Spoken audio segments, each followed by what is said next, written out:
Okay, so let's deepen this a little bit from here on. Now, on a really fundamental level, for there to be knowledge, in order that we can speak about knowledge, there must be a certain structure, a certain structurality in place.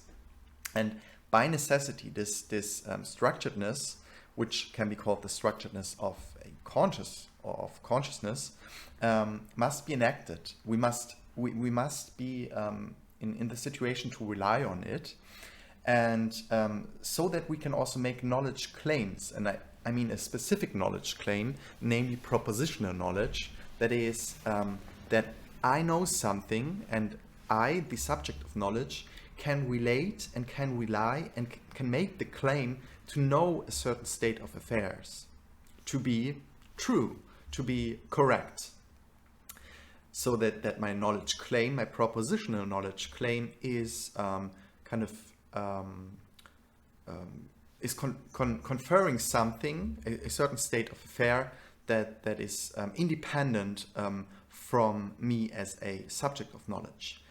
And so this knowledge that we're speaking about here, which can be also termed episteme, must organize and govern itself in terms of a certain relation, namely a relation that is opened between two relata, and this is the subject of knowledge, me, myself, I, who can relate to myself, who can give a name to myself, and this steady, like in a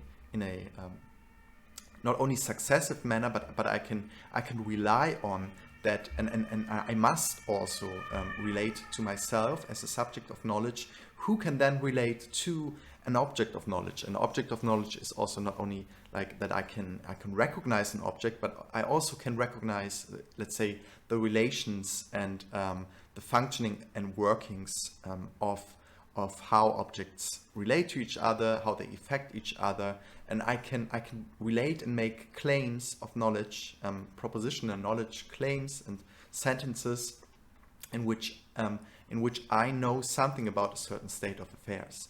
So if there wouldn't be this kind of structure, this kind of relation, we couldn't speak about this knowledge in the sense of a propositional knowledge in the first place. This knowledge, one could make the argument, is initiated by philosophy.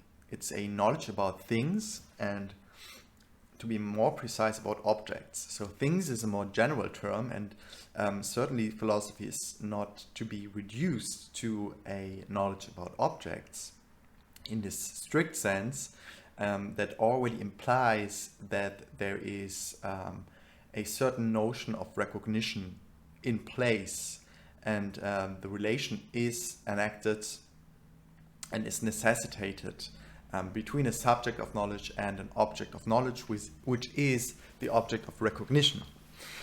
Now, philosophy, from its roots in Greek ontology, on a really fundamental level, concerns itself with what is and what is not. So what is being and how things are, and what is not, like the semblance, the doxa, the mere opinions, right? And now philosophy is about how things really are and how they stand and fall in a world and how we can make sense of them. Now, what it is that we can arguably say and know about the being appearing in and as these things, now in a really general sense. Now things can also, in German it's called Dinge. It can also relate to state of affairs, wie die Dinge stehen und fallen, how things stand and fall in a world, right? How state of affairs are. What is then the case? This is already what is the case is already like let's say falls into the domain of propositional knowledge, but how things are in a really fundamental sense. And now it's not only about the being appearing in and as these things, but also as ourselves and there in our world, or a shared world, right?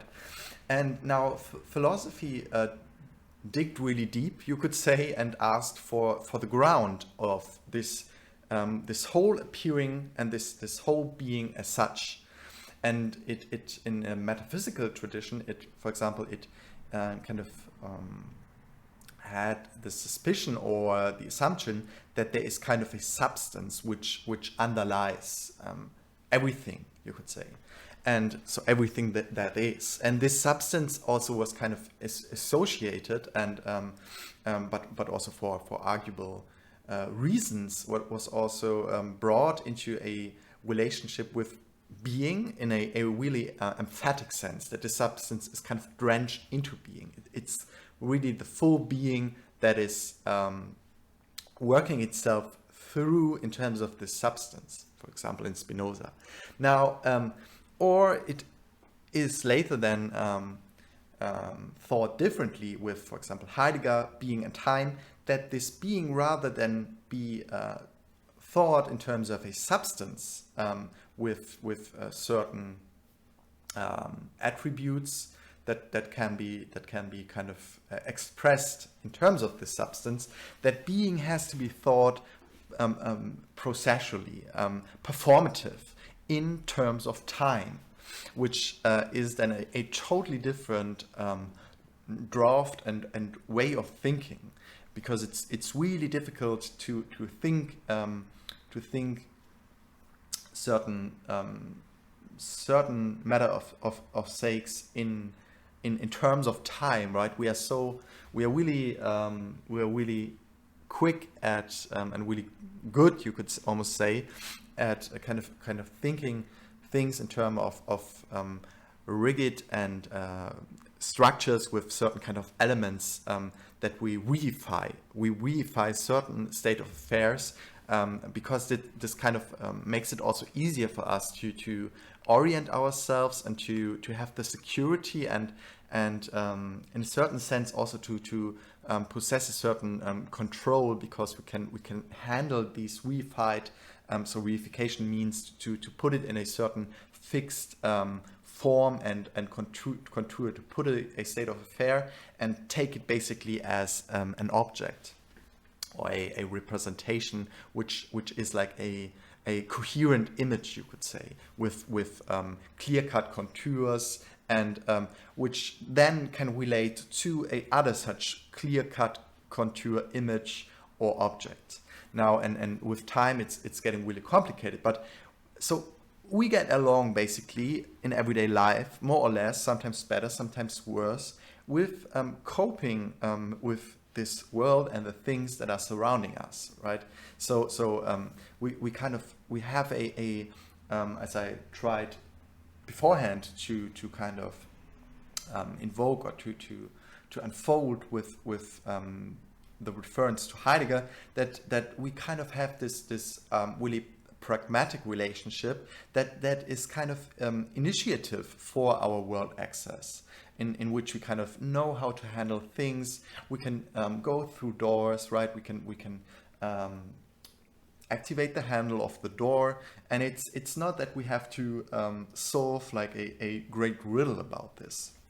So we basically, on a fundamental level, we know our way around in everyday life, and we can handle, and in a certain sense we are also in a certain certain way driven that to handle things with a certain kind of care.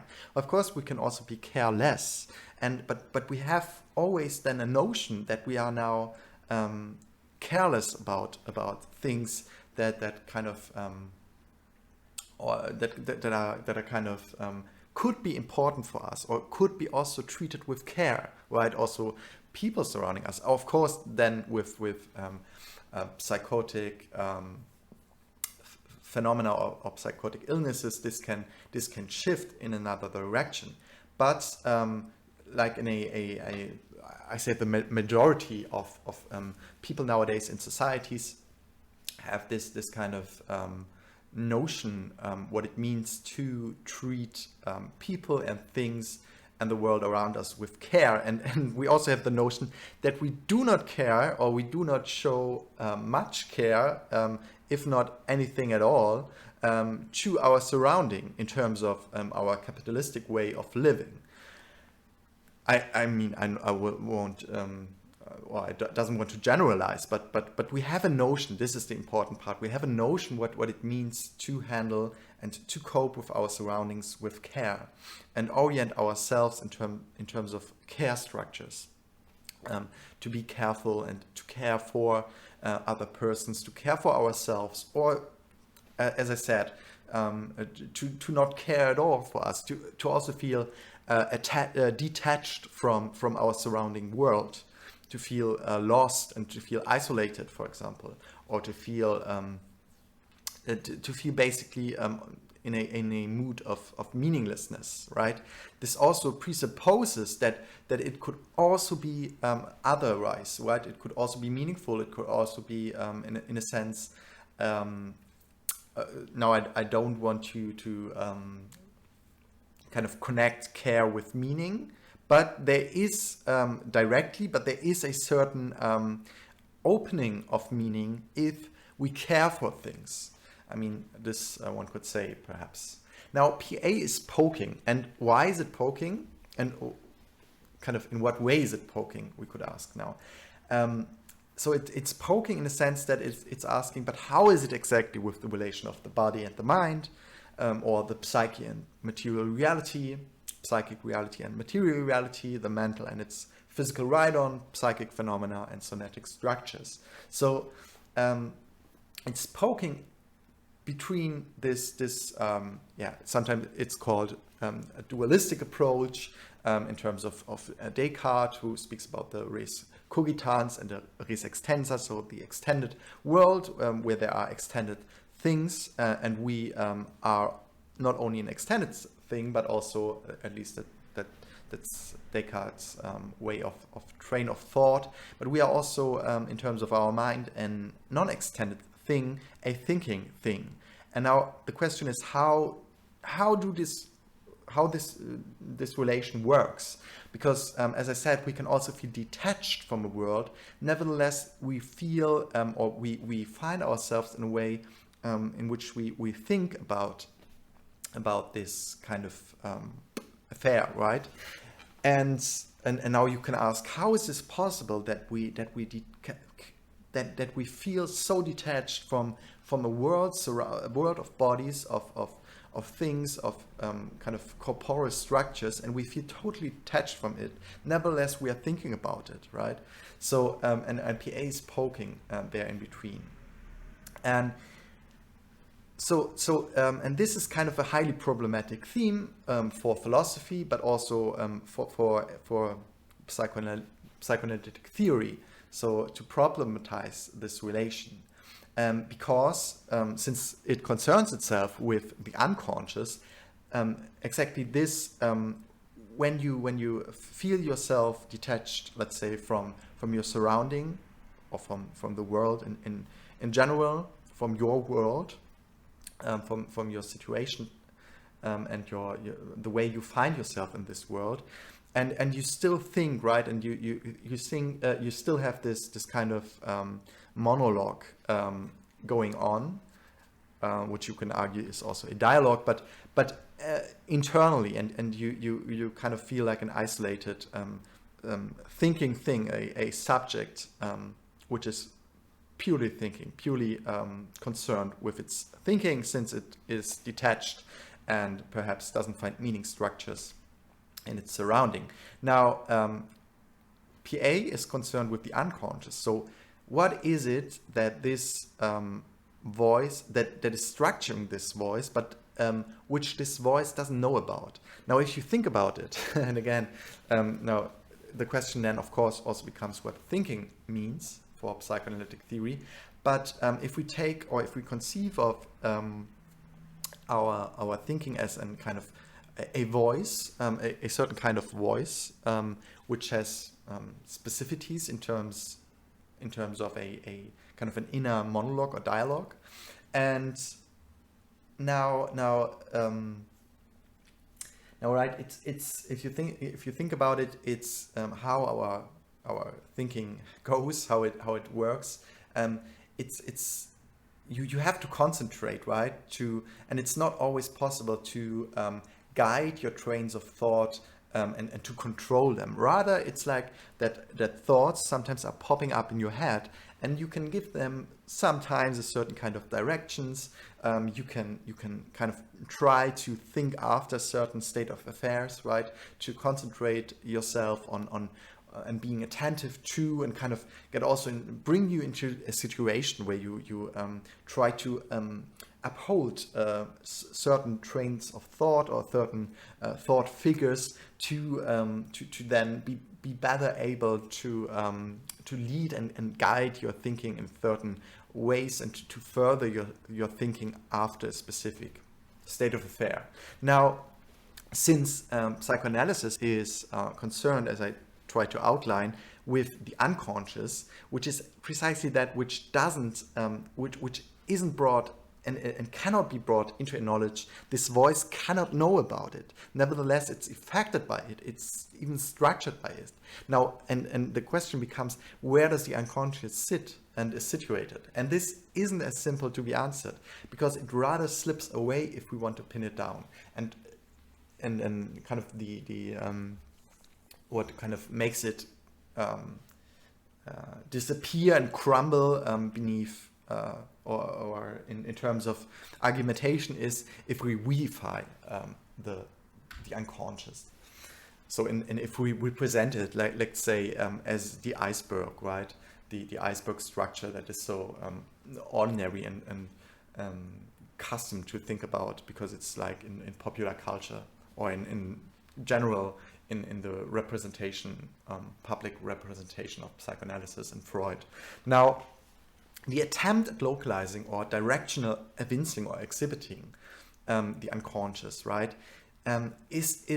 we have to proceed in a different manner. We cannot.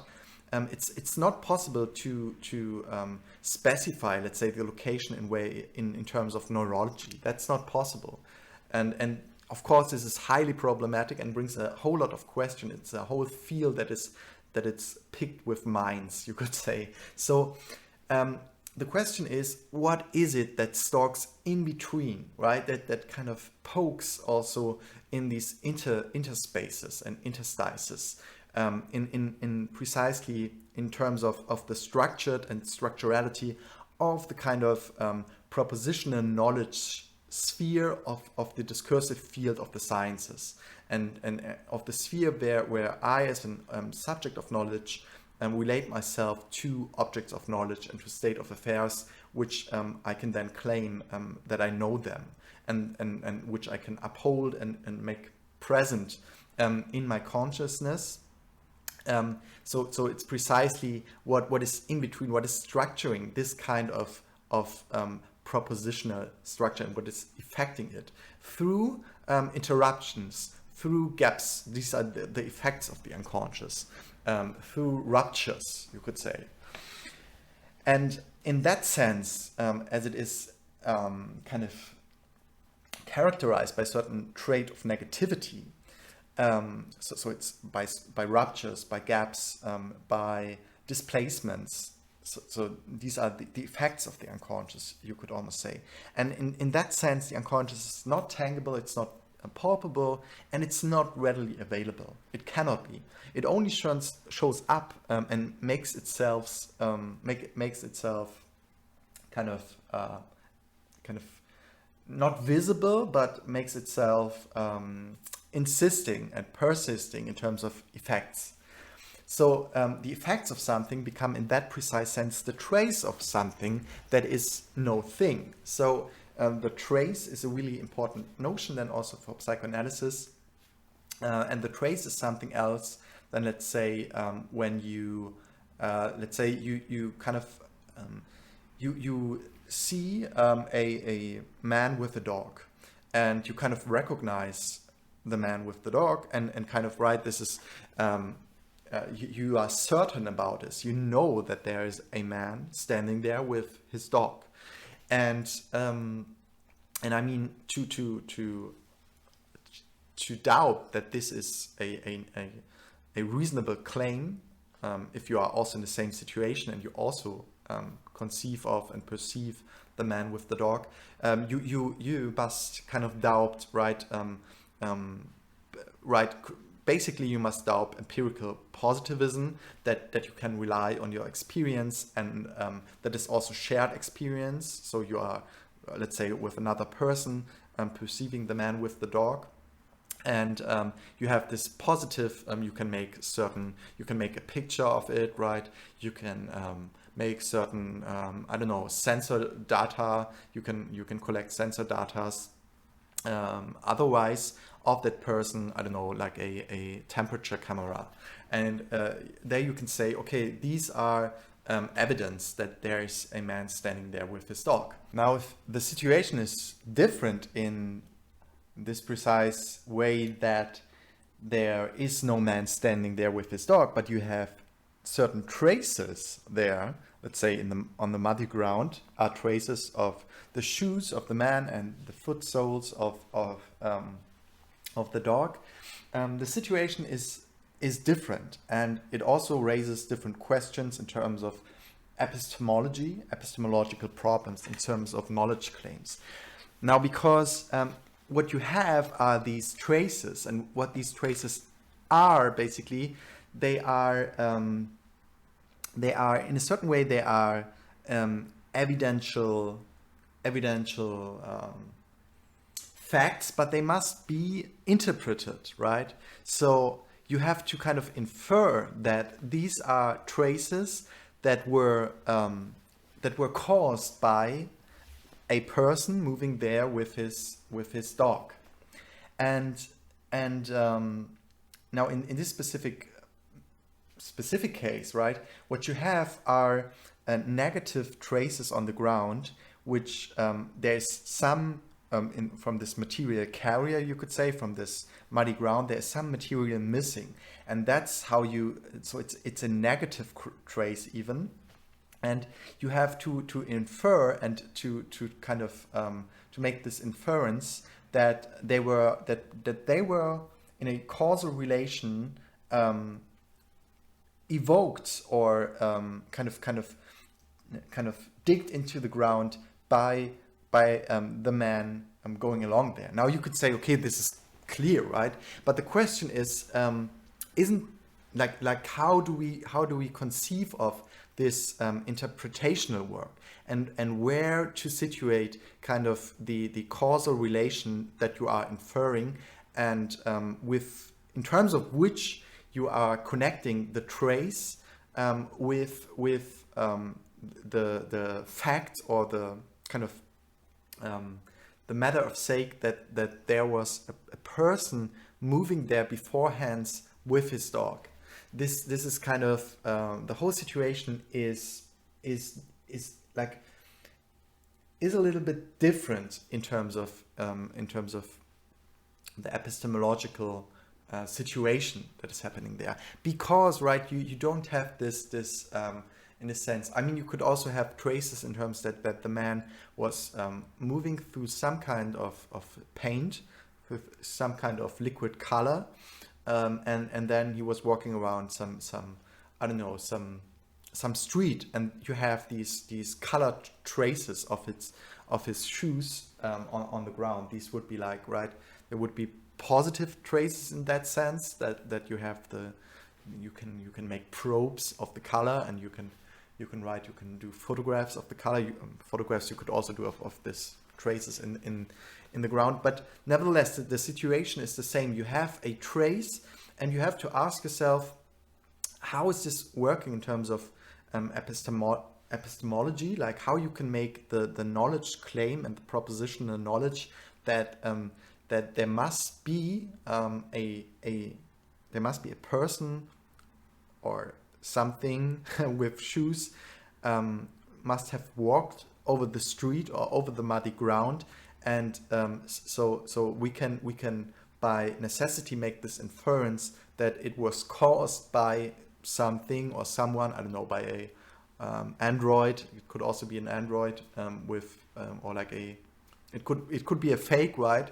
So nevertheless, it was caused by someone or something, and you make this causal relation to this state of affair that is, for example, a man working there with his dog. So, okay, now the trace, this is what I want to outline, is really important in this regard. And the traces in terms of the effects of the unconscious, they're actually, this is going to be the problematic, they are, in this sense, they are not monocausalistically explainable, and they are not caused by a thing. Rather, the unconscious is a no thing. And this makes it explicitly delicate and problematic also. Okay, nevertheless, there is a certain necessity of an areal, territorially contextualized nexus, you could almost say, in terms of psychic situations and the situatedness in which a certain case, in terms of Freud's praxis of psychoanalysis, is going on. So there is a roomly and timely interrelationality which is constituted by PA. Now, how is this working, or how is this meant? What can we understand by this? PA is, in a sense, roomly and timely constituted, but in a really specific manner. It has a really specific notion of temporality and spatiality, and we will see what this means. So the effects of the unconscious, like these, for example, this can be gaps, ruptures, and certain displacements in which a certain scene is enacted or reenacted, is repeated in terms of the patient's narration. And these effects of the unconscious are clocked, they are timed in some sense, in a really specific manner of repetitions. It's an iterative process. And so the whole burden and the whole onus of proof shifts on the question of repetition and this specific iterativeness in which certain effects recur. Now the question is, why do certain specific, more conspicuous, showier, flashier features and characteristics, perhaps whole scenes, do repeat in terms of the narration, so what the patient is telling, but also in terms of what the patients are telling in terms of their perception, what they really have perceived and what they try to explain to you. So, and these conspicuous repetitions, they can also be, so that there can be the need of some interpretation work, in that these repetitions are not so directly on the spot conceivable, but rather these repetitions show themselves or express themselves in a disguised, shifted, or obscured manner. So there is, il y a in French, it's not so easily translatable to the English vernacular, and a certain allocation ratio, a drawing together, in German it's ein Bezugsverhältnis, so a relation of drawing together, which gets established or turns out in terms of the transitions, the turnings, the alliterations, rotations, and reversals of the interpretations of the patient. And here in the body of the patient is weaved, it kind of is weaved in this whole narrative, and it crops up and expresses itself with or in terms of symptomatic behaviors. So what I mean by this is that that this kind of the thread that is running through the narrations and the kind of also the interpretations that the patients are doing, are weaving together with this specific kind of recurrences and this iterative and repetitive traits, and by this there are certain turnings of the story, of the case, but there's also something bringing this together, and like kind of being the point, or the manner in which then also the psychoanalyst can kind of start with his interpretation works. And somehow what is always involved, but in really specific terms and in like unordinary terms, is the body of the patient, which is always involved, and but rather not as a kind of a body which is kind of, for example, treated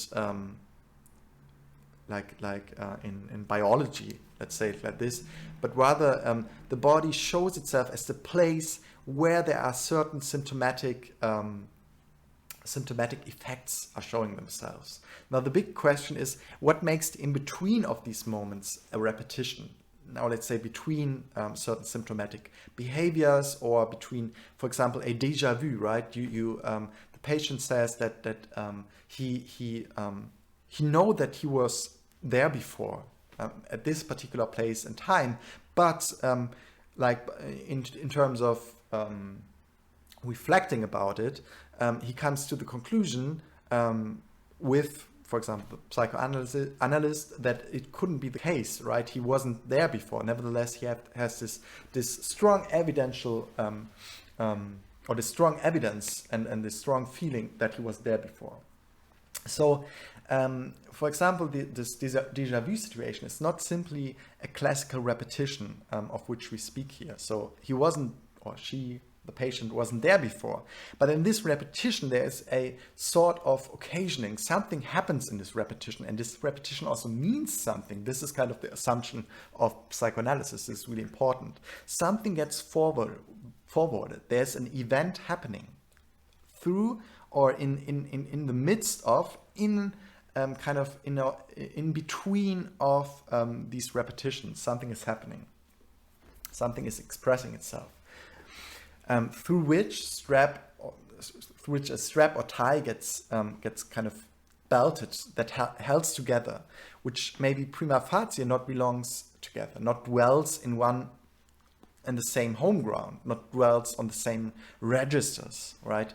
But nevertheless stands in contact. This is the question. How is that held together? How is that standing in a relation which doesn't belong prima facie together, which is perhaps also on different registers, right? The body has its specific registers in terms of acting out. We can explode, right, in terms of bodily affects, and this is a really different register, or plays on a different ground, you could almost say, than, like, let's say, a manner in which we kind of conceive of ourselves and reflect about ourselves in terms of what we know and how we kind of interpret our situation. Now, the assumption that every form of illness, disease, sickness has a bodily origin gets thwarted by PA. So in that sense, Freud is not questioning that there are illnesses and there are diseases that are strictly bodily caused, right, by organs. So there can be a treatment then, and the kind of the symptoms are gone, and the patient can handle his everyday life and doesn't feel any pressure of suffering. Nevertheless, there are liminal cases, and there are cases in which there is a bodily treatment, a kind of classical medical treatment. Nevertheless, the symptoms do not disappear. And what psychoanalysis is questioning and discussing is the monocausaistic explanation, in the sense of an unambiguous, clear explanation, so that every bodily disease is strictly can be strictly traced back to a like, let's say, organic cause. Rather, it becomes in Freud a question of how the mental sits on, or dwells, in German it's aufruhen, on the organic, the bodily. So how do they kind of relate to each other? And this what I said, now psychoanalysis is poking in. Question after the somatic complacence, you could say, stretching and reaching out and towards the psychical, and vice versa. Question after the facilitation and letting there be the possibility for symptoms, for symptomatic effects. And this leads to, or directs us in the question to the questions of the organs. Now, how to conceive then of organs if there can be such things as déjà vus, and also like, in terms of psychosis, a whole turning and a whole, in that sense, a whole turning away from the reality everyone else around you is kind of perceiving. But also in terms of hearing voices, for example. How is this possible that there are people and patients who have this strong evidence that there is another voice talking in them? So the kind of assumption in terms of psychoanalytic theory then becomes that the organs are culturally developed, or there's a predisposition at least, and they are doubly occupied. There's a double occupation or double allocation.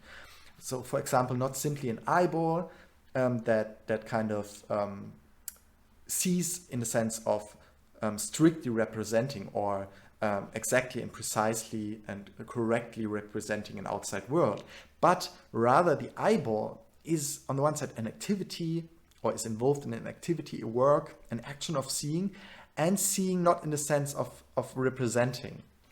So that on the one side there is this activity and the work and action that is kind of enacted by and through the eyeballs and by the brain, of course. But on the other side, seeing is also like a way of getting to know and being confronted with these attractive traits, with certain attractors, right? Also in terms of sexuality. So that which the eye sees, witnesses, is rather a consequence of a however characterized, shaped, coined, minted, you could say potentially conflictual relations. So this is kind of the assumption or the argument psychoanalysis made, or the interpretation work that Freud then is doing, that the whole act of seeing and the whole phenomenon of seeing is the result, the dynamic result, and the always singular result of a conflictual relation in which seeing itself and the organs of the eyeball in relation to the brain and to the neural system developed. So sensual perception is always already a conflictual perception, or perception itself is in a sense affected or evoked in terms of conflictual relations. And we have to look into this further. Now, in the sensual perception, something is happening which is not part of the sensual perception itself or as such. Rather, something gets seen by it which is not seen at once, and simultaneously it's that in this side something gets revealed, is cropping up, and in terms of which or in it, in that which is like what is getting revealed in terms of effects of rupture, of repetition, it's not itself sensual perception, but rather these repetitive aspects, the gaps, like let's say when you have a stocking in your saying or in your speaking, there's something cropping up, namely, or kind of your voice breaks and you cannot go further, and this break, what is occurring there,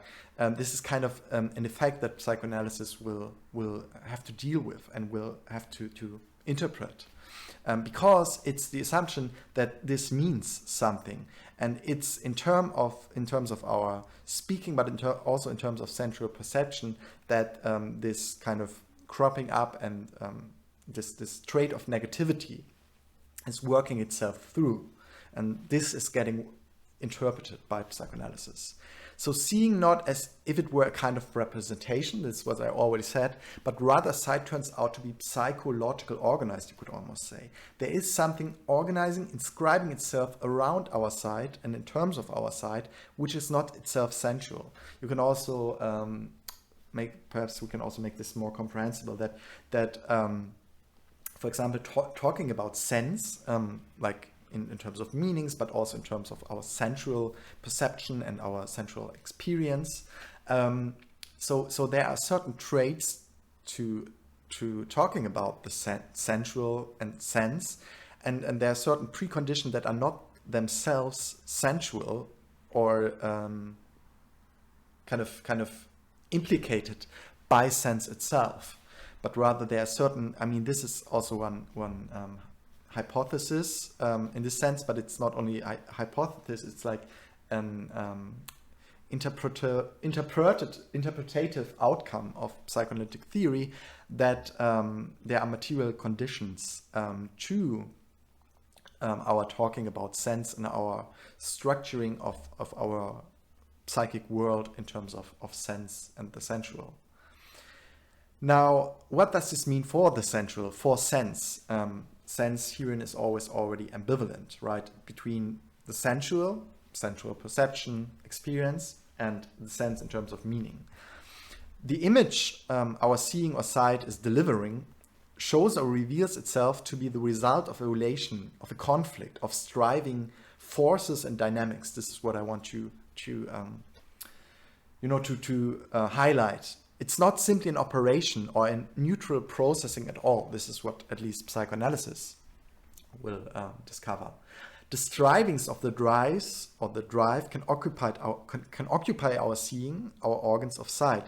It can distort or even cut the whole connection. So there can be like cases in which the patient will not speak anymore, or will not see certain phenomena anymore, because there is a whole connection cut in terms of sensual perception, and also always in this ambivalence. Now this cut or this distortion, so it can also be lighter cases in which there's a certain distortion in terms of the sensual perception.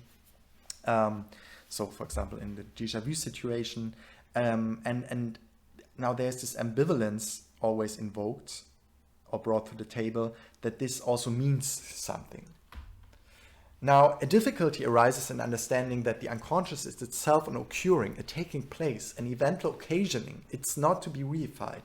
It's not to be treated as an object. It's in this sense a no thing. It's rather to be understood, performative, as an occurrence, as an event. It resists conceptualization in terms of a definite identification or reification. This is what I want to highlight, because it's really important to get a grip on what psychoanalysis will be about. So what we can say, after Freud, what we call human is a big question, and it's perhaps we can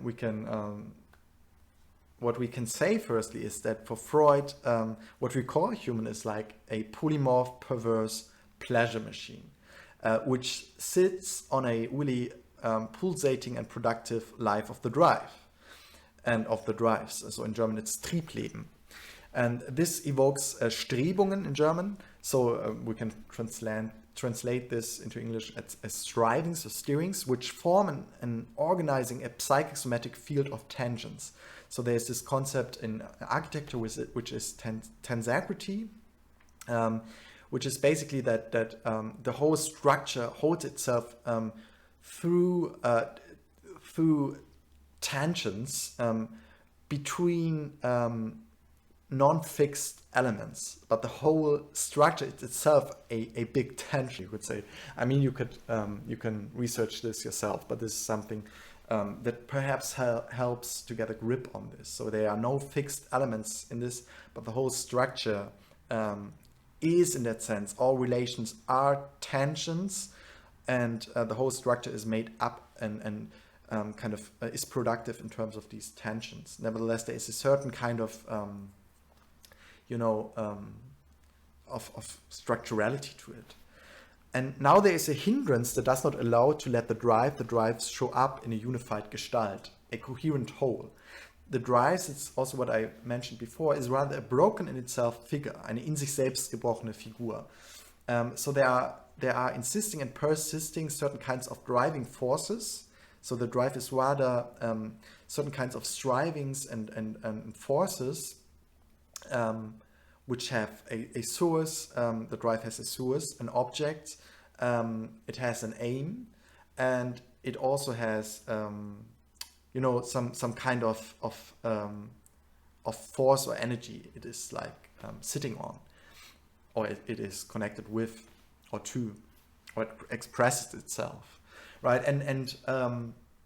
But this whole notion of drive is more to be understood as a field of tension that is kind of organizing itself and is connecting itself to representations. But these representations are not direct representations of the drives, because the drive cannot be brought into a unified Gestalt. It's rather always breaking itself as a figure, and is always like is always coined by this negativity. So these driving forces, which doesn't do by necessity beat out or sprout into a warlike conflict, rather these strivings, these Strebungen, can coexist on some level. So it's not at all that there must be always like a kind of explosion of the drive, so that you have to conceive of the drives as some kind of warlike explosion, but rather you can live with your drives and with the strivings and steerings they kind of express and perform.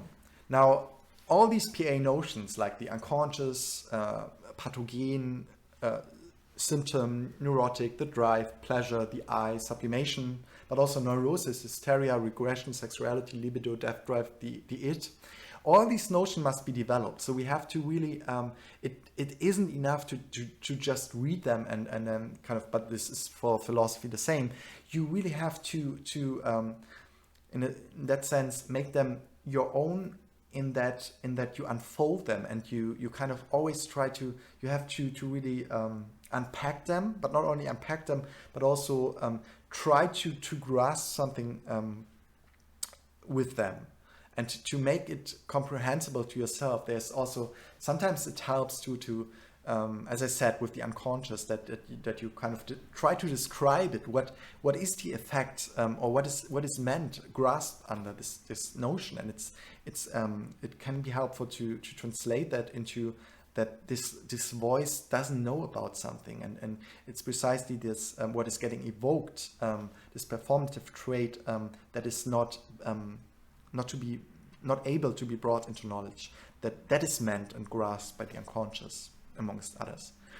For example, the unconscious, as I said here, there's something about which this speaking voice doesn't know. And in its strive and ongoing attempts to render all things meaningful, to give sense, to give and project a unified field of sense, and to make a narrative structure, a sense of sense, basically. And in all these attempts and these strivings, there is always something that withdraws, and that this voice cannot know about, because it's also on a different, it's a different register. This is the best way to conceive of it. It's not the same register, because it's not playing in this, or it's not it's not made of, and it's not it is not knowledgeable. And even writing cannot do this, so cannot capture it or keep safe, cover it in terms of recognition. But language and writing leads us thereupon. They can precisely, not in the sense that we can make it knowledgeable by language and writing, but nevertheless, through language and writing, through speaking, we come to these points, and these kind of these negative traits and traces show up, which kind of invokes and which we can then interpret as the kind of negative background and fundament that is structuring the conscious discourse then of knowledge. And one problematic core is to mediate convey some affair with and in terms of language which cannot be conveyed qua language writing, right? But this is not promising attempt and wrestling herewith can trigger an eventual occurrence occasioning of the sake that PA is about and is analyzing indeed, namely the unconscious in terms of psychoanalytic situations. The unconscious at once structuring or organizing by means of an affair of obliteration and a work of isolation and defense of the I function. Unconscious strivings do not want to be remembered. Now, this is also really important. We always have to, this end is really important, that this is simultaneously happening. The unconscious is structuring and organizing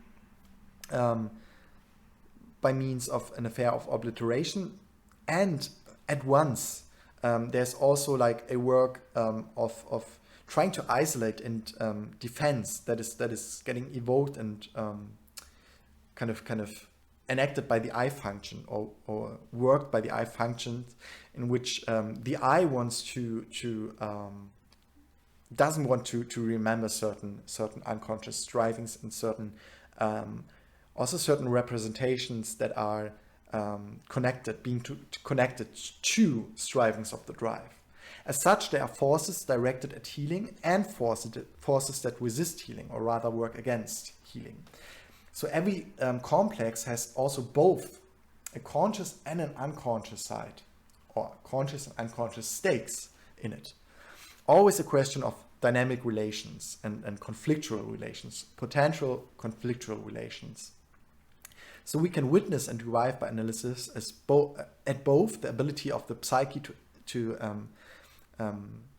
assess the reality of the surrounding world and to act upon it accordingly. This is the reality principle, as opposed to acting on the pleasure principle and its ability to act fully or in parts aligned with the pleasure principle.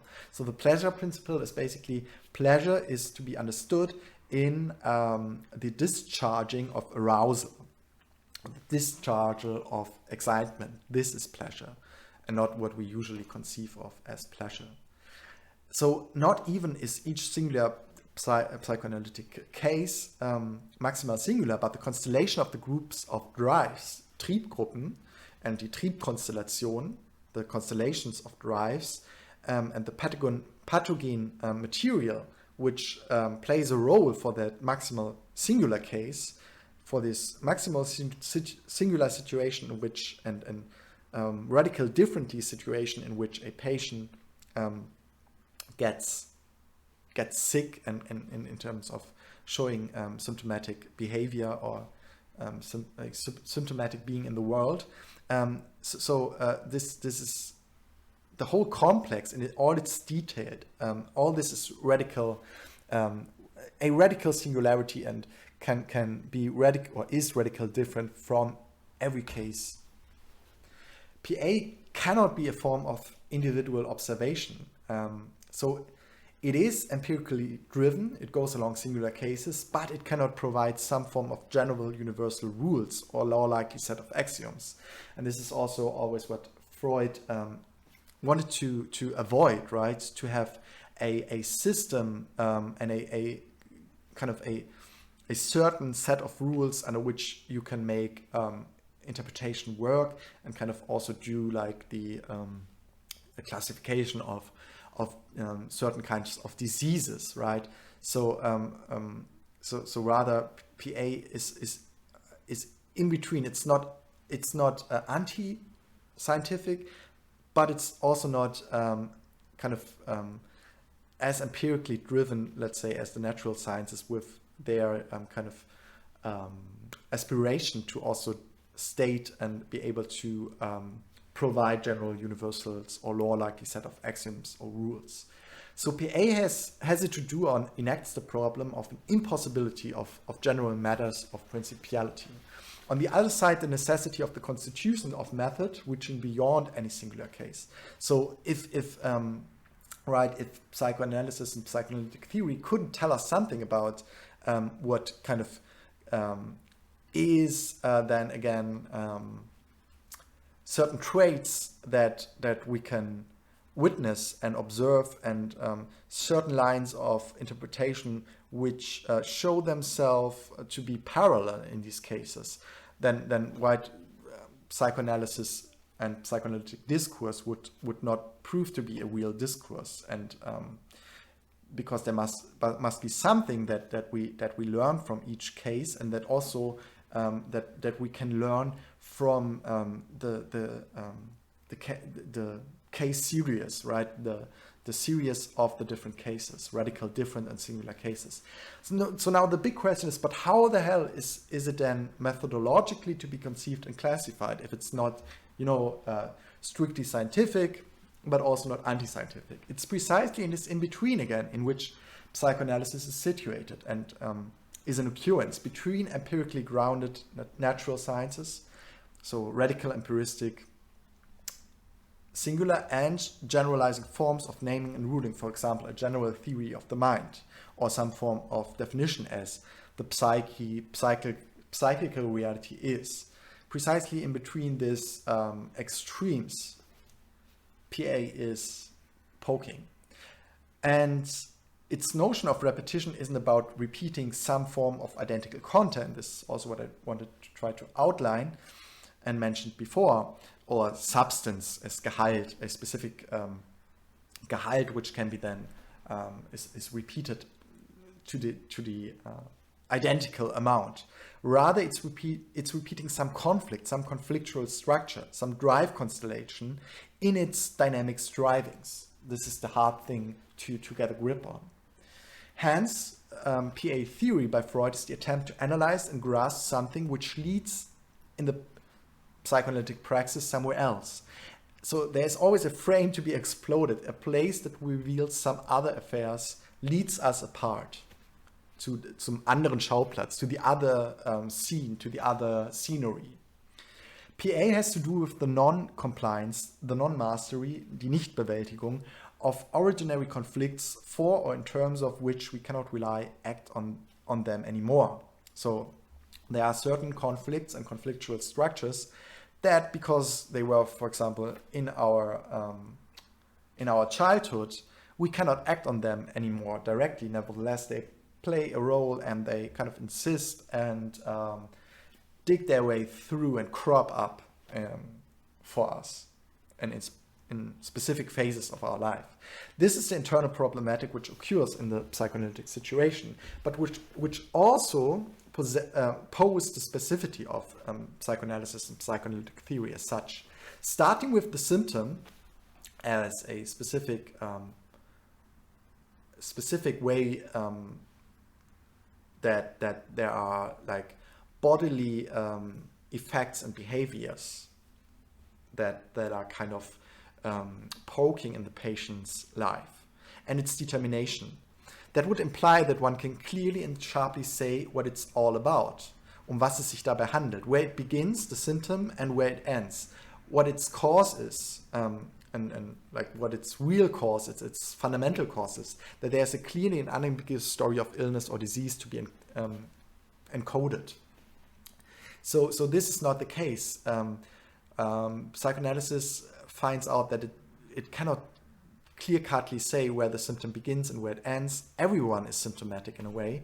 And also it's not that it's monocausalistically explainable, or it cannot, the symptoms cannot be as a complex and as a kind of effect of conflictual constellations of the drives, and kind of what the drives also was like what they occupy, and also on what this conflict sits on in terms of on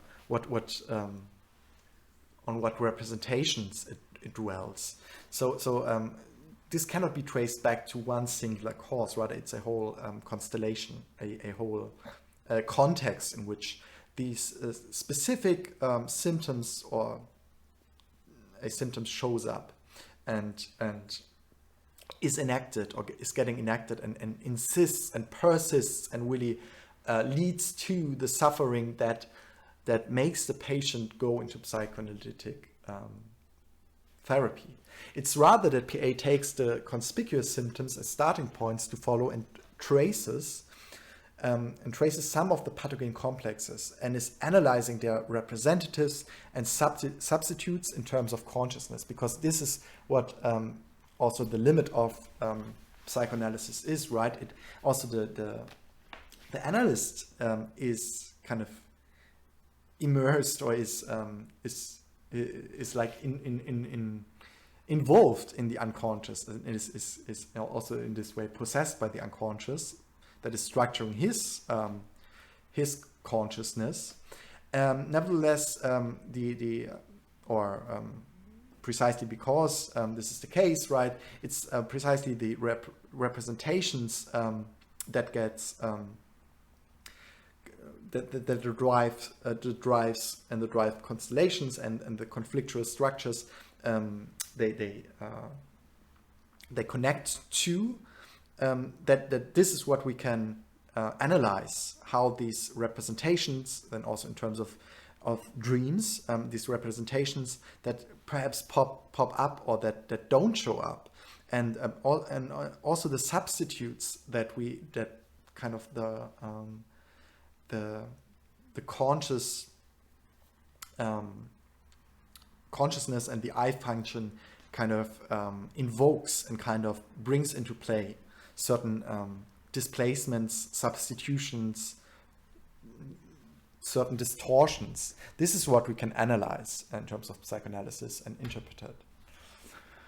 Tracing pathogen complexes and analyzing their representatives and substitutes in the patient's consciousness, this is what I try to sketch out, as such revealing or at least touching some of the unconscious roots and contents, will be by necessity lead to forms of resistance.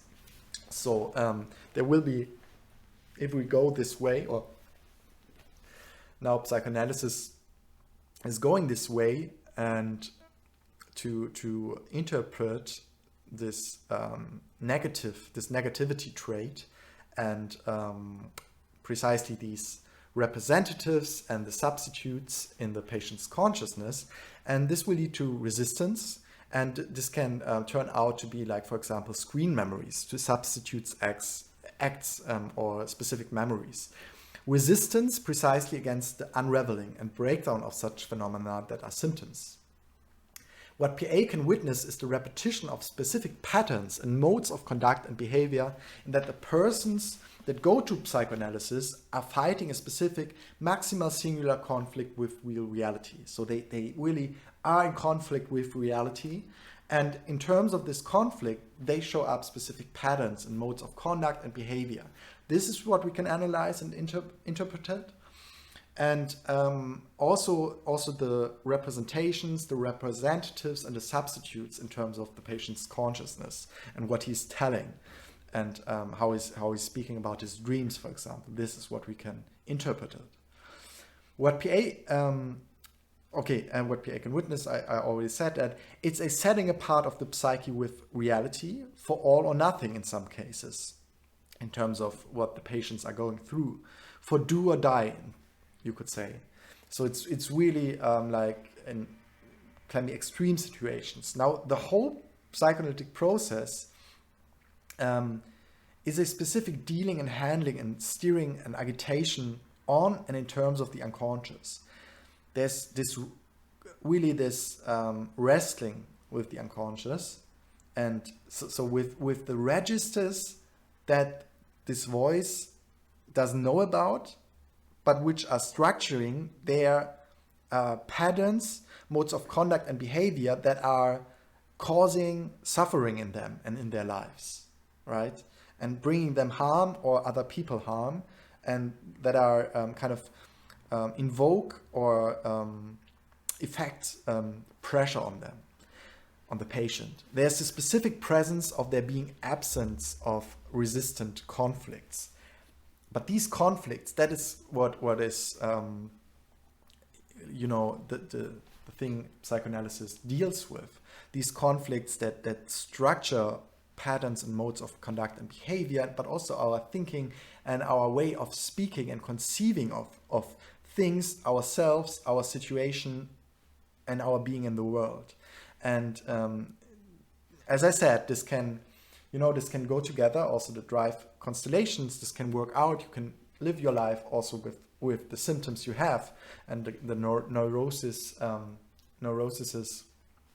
you enact, and that structure your life. Nevertheless, it can also be in an asymmetrical relation, so that you are overpowered by your neurosis or by your symptoms. And remember, there's this one rule by Freud: the emphasis or the encouragement towards the patient to lay down and try not to get affected and influenced by internal censorship and interventions, to get into the unfolding rather of free association, or getting in the mode of free association, where you just let your train of thoughts roll, right? That you just speak it off, and every time your I and your ego is trying to censor something, because of all kinds of reasons, of moral reasons, of shame, and so on. The analyst will encourage you to just let it roll and to just speak it through. It's not only that there is a specific knowledge to it that is uncovered. The analyst is, it's not, perhaps he sometimes feels then also kind of a moment of shame, but a trained analyst doesn't concern about this. It's about something else. It's about speaking through, and the way of this performance of speaking it through, and what happens when you speak it through, like the kind of stalkings, when your voice breaks, when there's a certain pause happening. It can be like all kinds of gaps, of interruptions, of cleavings that are interesting in terms of what is getting really then analyzed and interpreted. So this internal censorship and barriers are resistance, basically. And PA is about letting the unconscious process occur, letting it erupt in its eventual nature, which precisely will interrupt the flow of free association of speech, and let it break down, and let the flow fails. Let there be Stockungen, let there be cuts and breaks in your speaking. And your speaking is then always also a form of expression, but also of discursivizing. So being there a narrative, and being there a discourse about a certain kind of dialogue, about what is how you make how you feel about the situation, and what is like coming in your mind, right? And the process of psychoanalysis is to name what happens, to give a name to the event or to the events between these repetitive,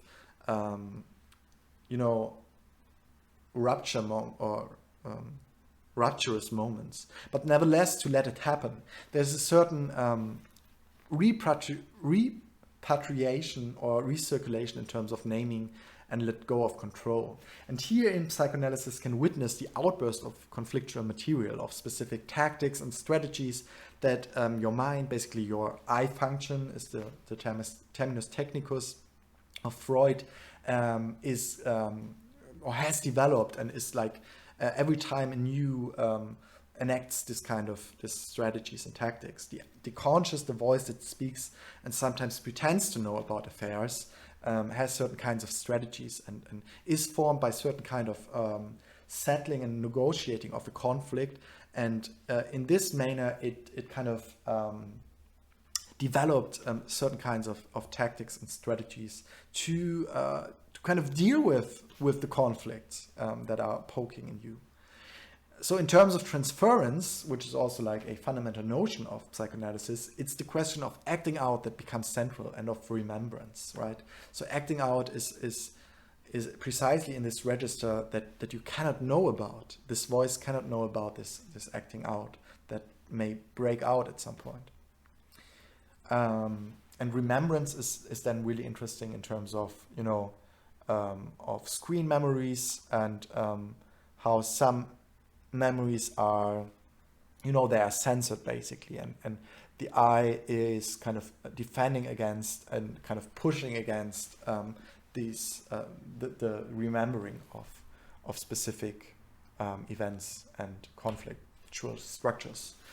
And in terms of this remembrance and this acting out, in terms of transference, what is happening is kind of a Neuschöpfung, eine Neuauflage in German, and in the same vein, a kind of Umschaffung of neurosis, so a renewal and a new formation of neurosis, so that the originary contents in the unconscious can achieve and organize themselves around new meanings and another way of coping with conflict.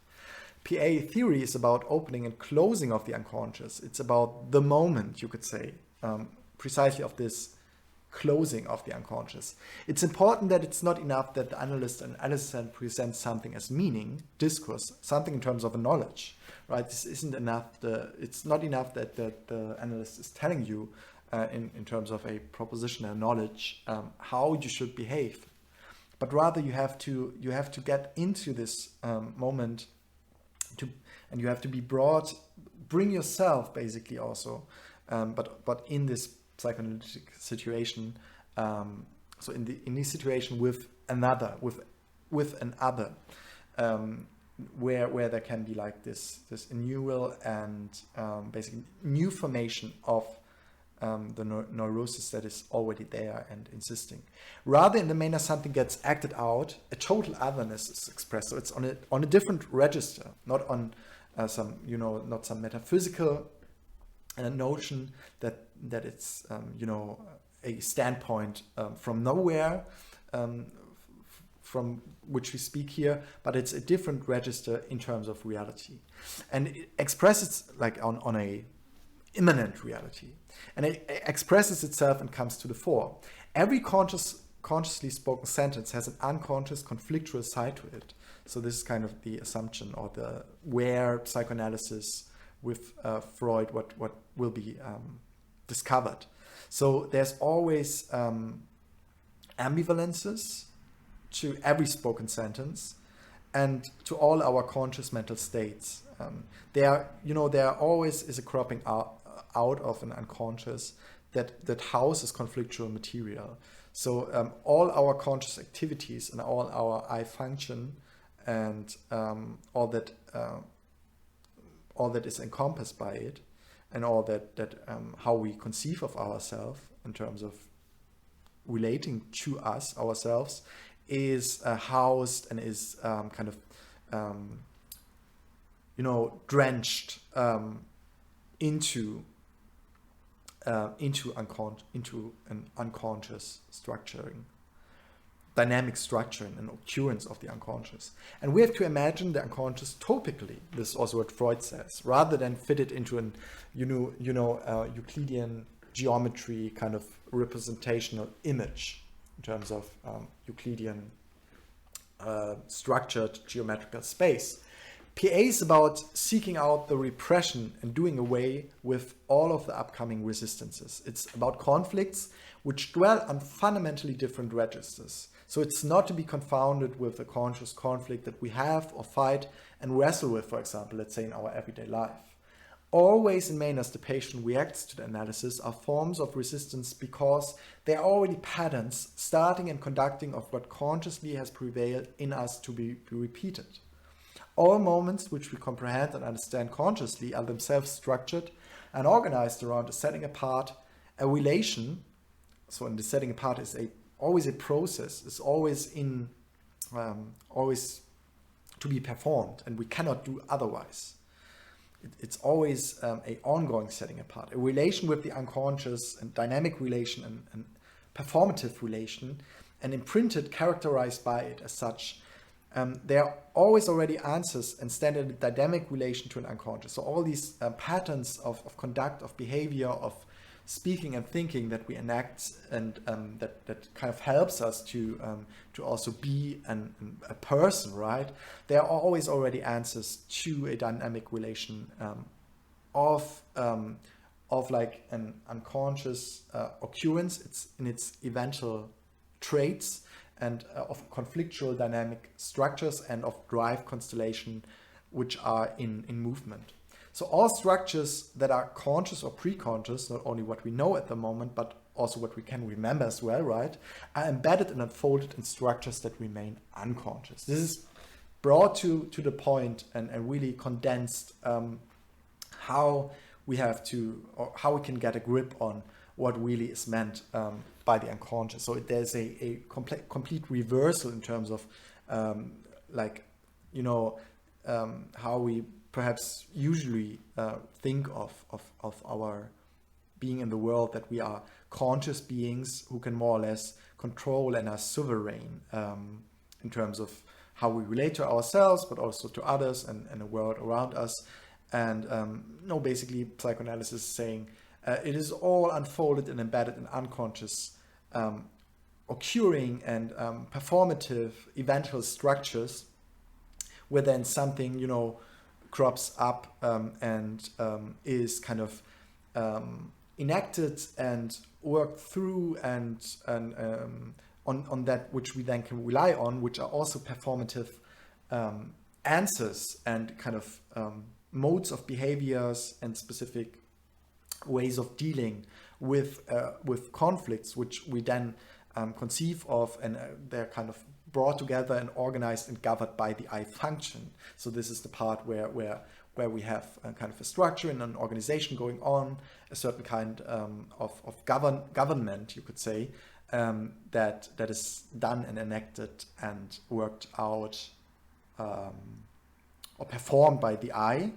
and which gives us a sense of, of being a person, of having some kind of, at least on the outset, some kind of stability, some kind of way in which we can relate to ourselves, we can give a name to ourselves. We have this notion that we kind of have a biography, and we are in a certain phase of our lives, and so on. This is all kind of giving us a way of at least some bit of security, of a narrative structure, a kind of a sense of sense that we have some notion, are searching for also, and are not completely dismissing it in terms of what Camus called then the absurd, right? So this is enacted and performed by the I, at least this is how psychoanalytic theory conceives of it. So PA can give the patient the possibility to find another answer in a specific ground relation, das Grundverhältnis, the relational ground of acting out on this specific register that is not to be able to be brought into knowledge. It can help to plunge a difference into that which was, into remembrance itself. This is what we will see later by going into Freud's text. Now, remembrance of the past and disturbing or banning of reality are key factors PA moves towards. So both the repetition, in the sense, the iterative process of remembrance of a conflict that was, was relevant at a certain point in your development, and is now is working itself through, is always insisting. There are kind of answers that we have developed to cope with it more, and then this works more or less good. So sometimes, as I said, there will be great suffering and great pressure by this conflictual structures, because they are not settled in a sense, or we don't have a constructive dealing, a dealing that works in everyday life. And now there is a certain actualization of our neurosis of the conflict that the neurosis sits on and is an expression of. And through this remembrance, there is a plunging of a difference into remembrance itself, where kind of a disturbing or banning of reality is what is happening. This is the event, right? Where there is the cropping up of what we then call the unconscious. And PA assumes that patients are radically different. This is what I mentioned before several times. Fundamentally other reasons for being ill, right? For being being in a disease or in a mental state of suffering. And so getting ill from radical other reasons and in radical other ways and manners with radical different backgrounds and contexts is really important, because psychoanalysis and psychoanalytic theory makes the great difference that it not starts from some kind of general assumption, but it rather moves through radical singular cases, and then tries to outline by the interpretation work and carve out some parallels of the cases and some threads and fundamental notions and topical constellations and complex dynamics which it tries to conceptualize, but only after or in terms of this radical singular cases. And this is differently than starting with the assumption that the absolute is with us, or that we have a certain whole from which we then do like hermeneutic work in terms of we can only understand the part in terms of the whole and the whole in terms of the part, and then we have this kind of dialectic in which we move from the whole to the part, but the whole is already with us, so to say. We already have this kind of notion of the sense of sense, and PA is breaking with this. And PA dismisses any clear-cut causal explanation. This is what I already said. Its explanations are radically historically embedded and also situational in terms of a historicity. So the analyst can bring the patient to a point where it becomes evident that the old and repeated answer towards a conflict was standing under conditions that are not present in this way anymore. So there's an actualization of the neurosis, but and then there is the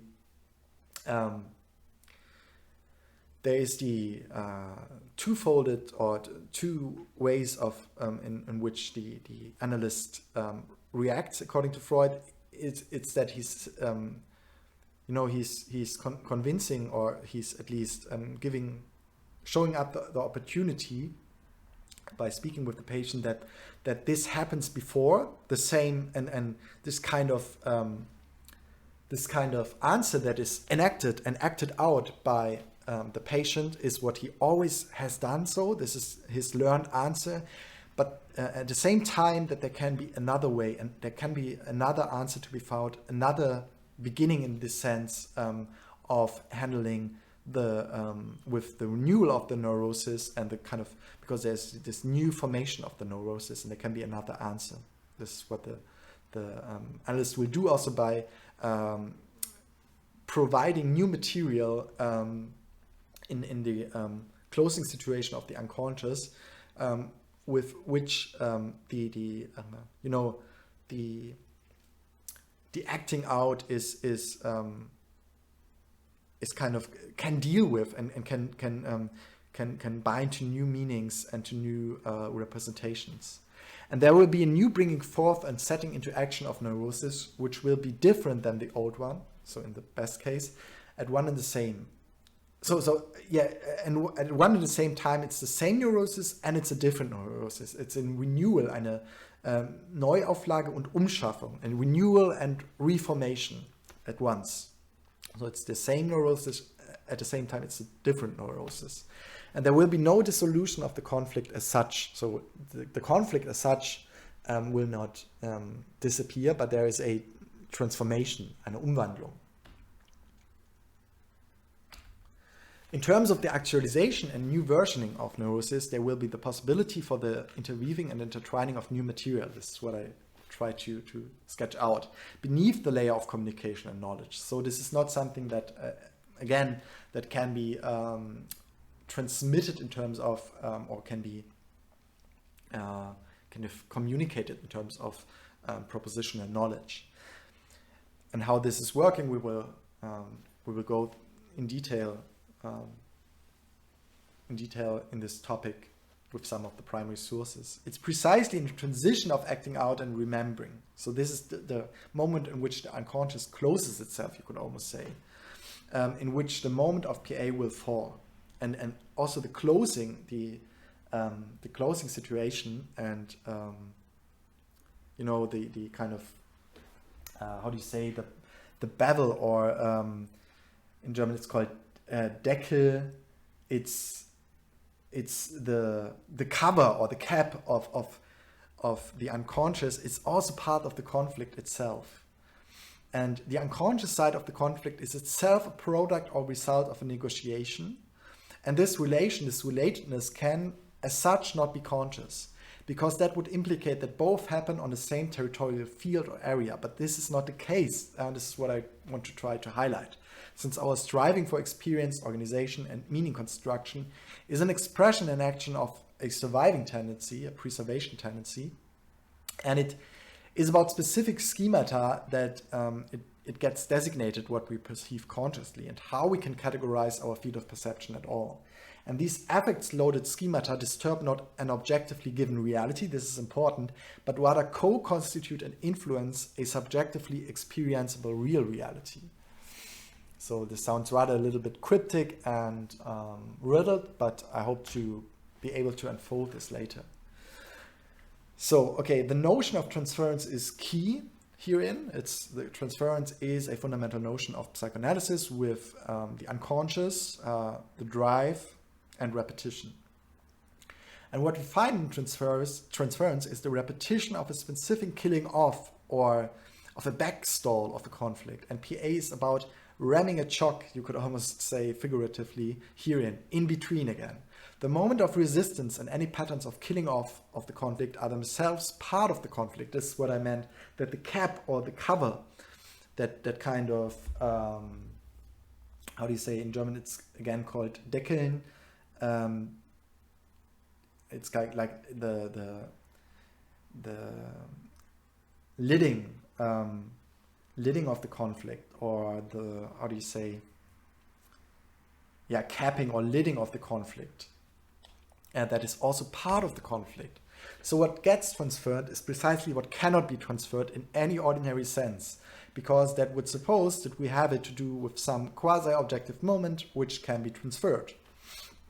So and you know, something or something that is identifiable, which is transferred, but it's precisely on this register of acting out, and this is not something, it's a no thing in this sense.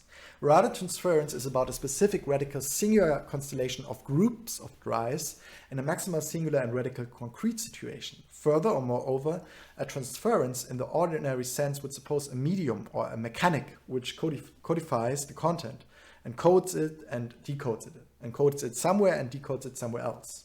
For example, encodes it in terms of the analyst and decodes it in terms of the analysant, the patient.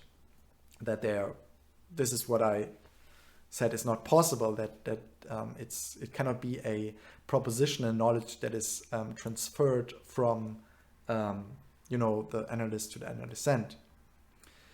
So rather, the mechanic that PA has to deal with would be, if any, only be describable in terms of a singular machine or a machinic assemblage, if you want to invoke some of Deleuze and Guattari, in a singularity.